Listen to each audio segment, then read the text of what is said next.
Nikmat buang air, wallahi nikmat. Buang air kecil, wallahi nikmat. Ada semacam sensor di dalam tubuh badan kita. Kalau sudah mepet buang air, apalagi pas mau tidur, terbangun enggak? Sensor yang beritahu, bahaya, ada bahaya. Cepat bangun, cepat bangun. Kita merasa lemas, malas, tidak bisa, terpaksa harus bangun karena harus buang air. Saya kasih amalan, mau nggak amalan Bapak Ibu? Sekarang jam berapa?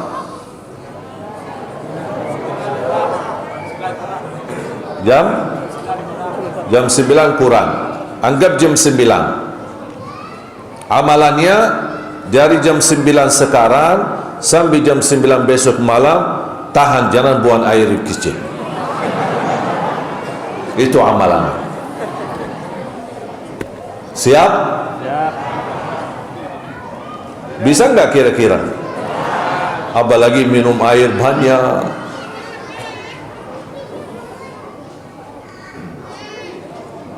Kenapa saya minta Bapak Ibu bertahan menahan air kencing 1 hari? Supaya Bapak Ibu merasakan betapa besar nikmat Allah untuk kita.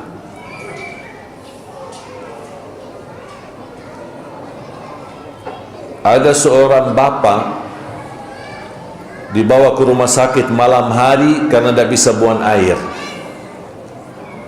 Sakit minta ampun. Dibawakan oleh anaknya, lari ke rumah sakit. Dioperasi.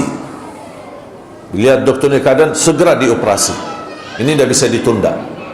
Dioperasi, berdarah, sana sini, luka, bekas, macam-macam.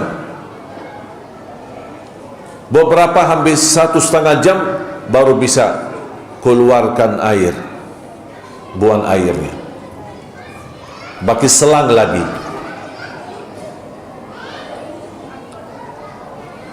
Anak-anak bapak itu berterima kasih yang berlebihan kepada seorang dokternya.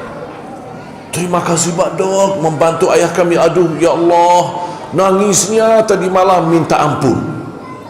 Nangisnya luar biasa, saking sakitnya. Terima kasih Pak Dok. Sambil biaya operasi malah dikasih 2 kali lipat kelebihannya buat Pak Dok. Bapaknya melihat anaknya begitu luar biasa berlebihan, terima kasih kepada dokternya, ayah itu nangis. Datang anaknya, "Bah, kenapa nangis lagi? Sakit lagi?" Kata beliau, "Tidak." Kata beliau, "Usia saya sudah 75 tahun. Kalian begitu satu kali dibantu oleh Pak Dokter, kalian begitu luar biasa, terima kasih. Padahal habis apa? Operasi dan berdarah sana sini. Allah sudah memberikan kelancaran 75 tahun tambah bayar." Pernah enggak kita berterima kasih sama Allah?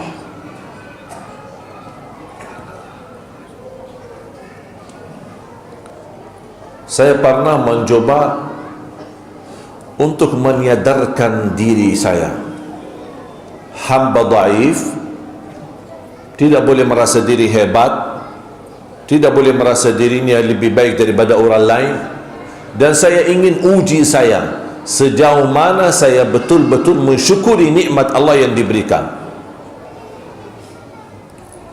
Di antaranya buang air. Saya pernah bertahan berjalanan jauh, safari. Cerita itu mungkin sudah 5 tahun, tapi tidak pernah lupa cerita itu. Setiap teman pendamping, saya mau istirahat, kita mampir ke musalla. Apa saya butuh kamar mandi? Enggak. Syekh, Masya Allah dari tadi minum banyak. Enggak, saya punya tujuan. Bertahan. Semua sampai saatnya sudah mepet, tidak kuat. Saya sudah berusaha maksimal, tidak kuat. Sampai saya bilang, Pak, tolong supir cari musalla. Dah ada musalla dekat jalan, malah dia tambah ngebut jalannya mencari masjid atau musalla dekat. Sampai sudah saya betul-betul sampai sesak nafas.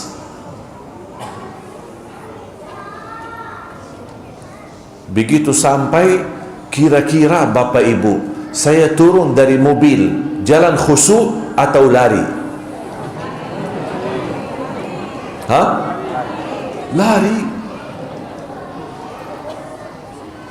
Saya langsung dari mobil lari sambil teman-teman bingung ada apa. Mereka tidak tahu saya dari tadi lagi menahan air kencing. Saya lari. Tak membayangkan kamar mandinya gimana, bersih tidak bersih, udah masuk aja. Apalagi saya beda. Mungkin kalau di Indonesia seringnya pakai celana, kalau saya kan celana sama baju. Cuma bayangkan, angkat turun lagi.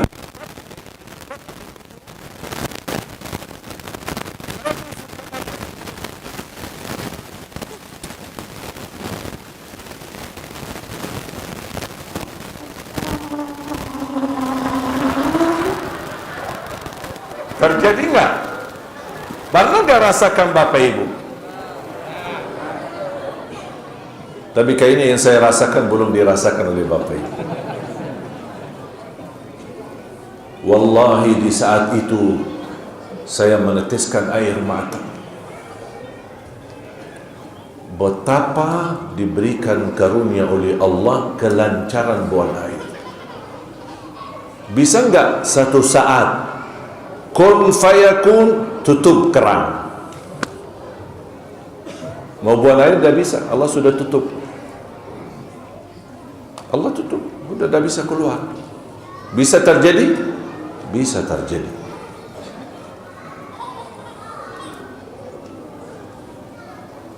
Raja Namrud, seorang raja yang zalim dan sombong, berdebat dengan Nabi Ibrahim. Dia merasa dirinya kuat. Nabi Ibrahim berkata, Allah yang menghidupkan dan mematikan. Kata Raja Namrud, aku juga bisa menghidupkan dan mematikan. Dia bawa dua orang, dia bunuh satu orang. Ini sudah mati dan ini saya biarkan hidup. Ini saya matikan dan saya hidupkan. Kata Raja Namrud. Dia mau akal-akalin Nabi Ibrahim. Kata Nabi Ibrahim, Allah, kamu bisa enggak terbitkan matahari dari barat? Diam Raja Namrud. Saking zalimnya raja itu, Allah kirimkan nyamuk. Nyamuk.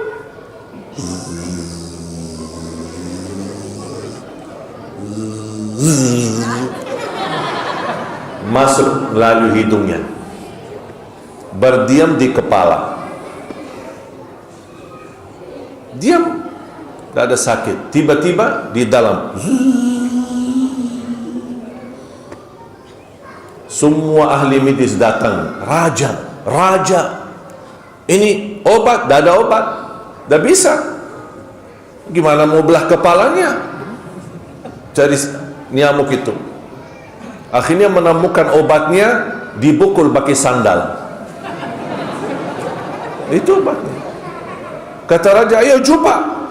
Tak ada yang berani, semua takut. Ini raja, ku dipukul kepalanya gimana? Berintahku kalian pukul kepalaku, katanya. Raja luar biasa ini. Dipukul, alhamdulillah, diam. Dia merasa tenang.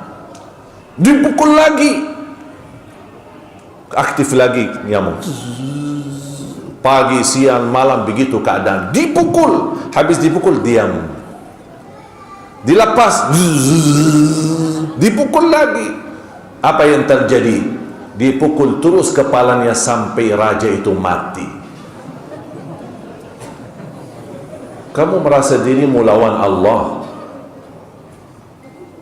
Dunia ini yang begitu hebat, nyamuk masih kita bisa lihat. Dunia ini yang begitu hebat, dunia ini yang begitu maju, dunia ini yang memiliki banyak berbagai macam teknologi canggih dan tinggi. Tapi ternyata ekonomi dunia dan semua kondisi negara manapun terganggu gara-gara virus yang tidak bisa dilihat. Allah Maha Besar. Wallahu a'lam. Sampai kapan kita menghadapi bala ini? Yang mendatangkan bala menjadi ujian adalah Allah, dan yang mengangkat bala itu adalah Allah.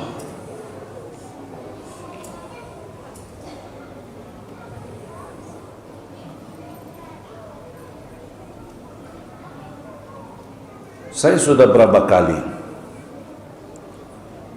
sampaikan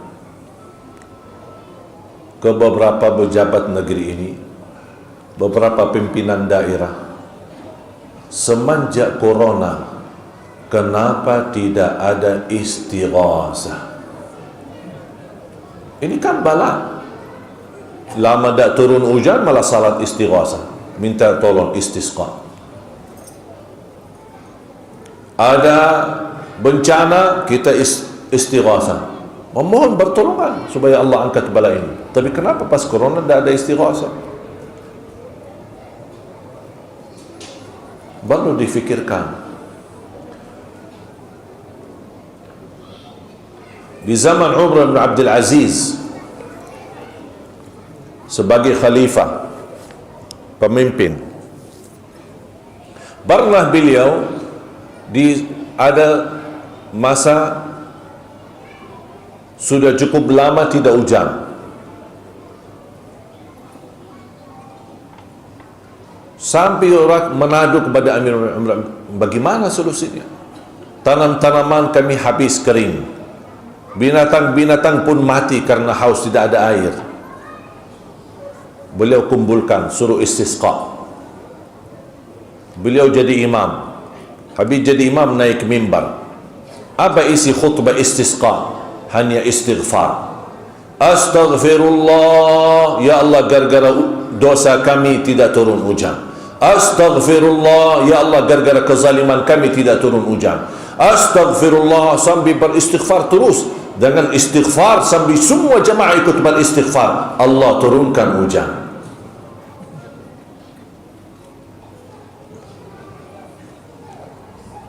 Pernah enggak kira-kira Bapak Ibu, juga mohon maaf tanya diri, pernah ketika lagi salat, tidak semestinya tahajud, lagi di masjid, lagi di rumah, salat sunnah, salat wajib, pernah enggak menadu kepada Allah Subhanahu wa ta'ala sambil menangis? Ya Allah, kami menderita keadaan kami ini, ekonomi kami terganggu, kehidupan kami terganggu, anak kami tidak bisa normal aktivitas, dan kita menangis kepada Allah SWT. Pernah enggak kita curhat kepada Allah, tumpahkan masalah ini semua kepada Allah Subhanahu wa ta'ala? Karena semua negara sampai titik ini belum bisa mendapatkan solusi. Sampai ketika zaman awal-awal COVID-19 menimpa berbagai negara termasuk di Italia, apa kata Perdana Menteri Italia? Karena awal-awalnya ceritakan negara Italia termasuk yang banyak berkorban. Kata Perdana Menteri, tidak ada solusi di bumi dan kami menunggu hanya solusi dari yang di atas. Gitu jawabannya. Tidak ada solusi. Kita di dalam pandemi ini semestinya membuat kita lebih dekat sama Allah. Hikmah daripada ujian, Allah ingin menyadarkan kita. Tapi coba lihat, apa isi TV-TV? Musik, dangdut, lagu-lagu. Sepertinya mereka tidak merasa ada bala ini, biasa-biasa aja. Ketawa ketiwi sampai dekat subuh. Mana tahajud? Ketawa ketiwi bukan bisa mengangkat bala, justru mendatangkan bala. Yang berlebih-lebihan, Islam tidak melarang kita berhiburan, tapi yang tidak boleh berlebih-lebihan. Karena terlalu banyak ketawa ketiwi justru menjadi sebab matinya hati kita, tidak merasa. Nauzubillah min dzalik. Dalam kondisi pandemi ini semestinya membuat kita sadar lebih banyak memperhatikan Al-Quran. Cuba tanya diri Bapak Ibu, sudah berapa kali selama pandemi ini khatam Al-Quran? Sudah berapa kali?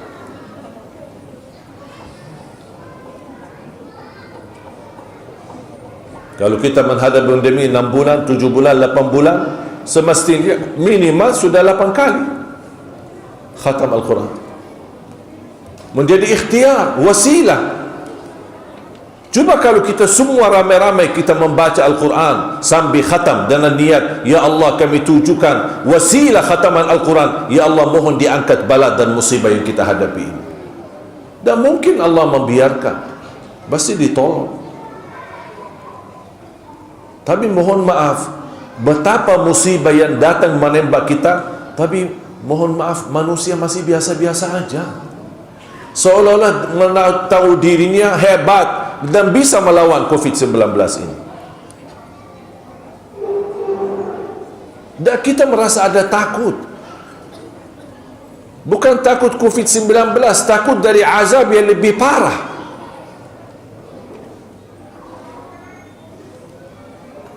Makanya perlu kita tingkatkan muhasabah, bermohonan kepada Allah Subhanahu wa taala, mempanjatkan doa kita setiap waktu dan setiap saat. Karena ini bala, dan bala datang dari Allah, dan Allah saja yang maha mampu mengangkat bala ini dengan kun fayakun, terangkat bala semua. Dan itulah inti daripada doa atau inti daripada ujian. Allah ingin mendengarkan bisikan doa yang ikhlas. Mungkin selama ini sebelum bala ini doa kita biasa-biasa aja.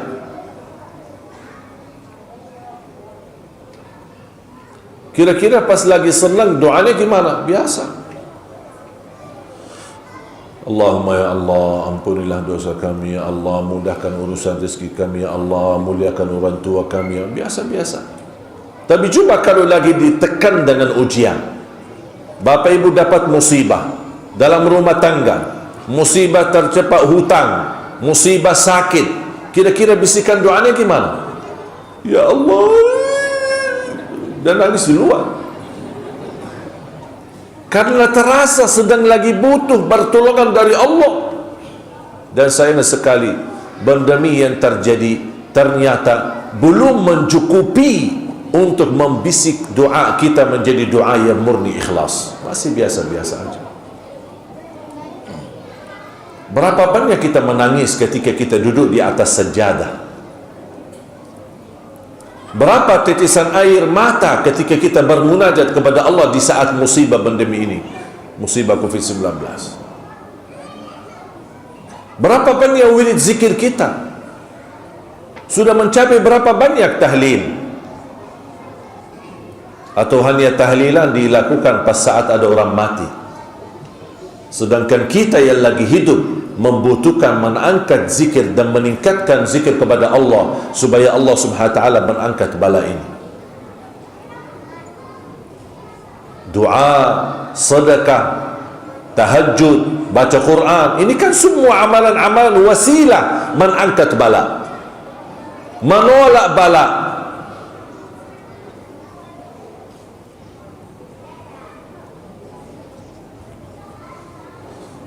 Astaghfirullah, astaghfirullah, astaghfirullah, astaghfirullah. Saya mohon kalau nanti pulang ke rumah, tolong duduk di atas sajadah dan istighfar saja. Istighfar sampai menangis, sambil menangis. Tariaklah di hadapan Allah. Tak apa-apa, tariak dengan suara yang keras. Astaghfirullah, ya Allah, ya Allah, ya Allah, ya Allah, ya Allah. Bermunajatlah kepada Allah Subhanahu wa taala. Karena hanya Allah tempat berlindung kita. Hanya Allah tempat munajat kita. Hanya Allah yang mahu mengangkat segala bala dan musibah yang kita hadapi.